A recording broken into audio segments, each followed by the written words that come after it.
Hello and welcome to this lesson on the GridView UI component in Android. Sometimes we'll need to display a list of information, but not in a simple list of items. Maybe the data lends itself to being displayed in a more square UI component, so that a grid of data would be much more appropriate than a simple vertical list of items. In cases like these, we have the convenient GridView element in Android to display our array of information.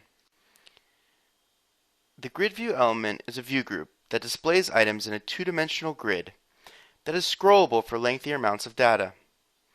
The GridView derives from the same parent class as a ListView and shares most of its functionality and capabilities with the ListView class. The items in a GridView, like in a ListView, are also drawn from a list adapter. Some of the items that can be easily customized in a GridView are the attributes of column width, the number of columns, which can be set to an integer or to autofit, which will display as many columns as possible to fill the available space, and the spacing between items in horizontal and vertical aspects. Now let's take a look at a grid view in action and understand how to implement grid views in our applications. Similar to our implementation of the list view in the list view app, we have created a new project called GridView. In the project, we have created an activity that will house a two-column list of items. Let's jump over to the XML for this activity.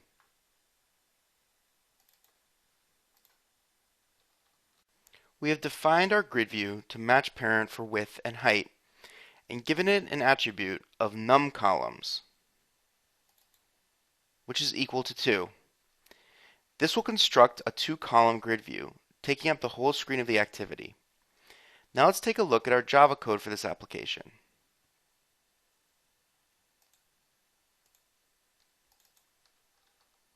In our main grid activity, we grab the grid view in our onCreate and set the adapter to a string array adapter, the same as we did with our list view. We then set the same onClick listener we did in our previous list view example, because again, the grid view and list view share many implementations and similarities. Let's run this application and see how this code looks on a device. We see that the two-column grid view takes up the whole screen. We added a few more items to the list since we can now fit twice as much as we could with our previous list view. And when we click on an item, we see we get the same toast with the string of the item. Now let's go back to our XML and change the number of columns to 1 column.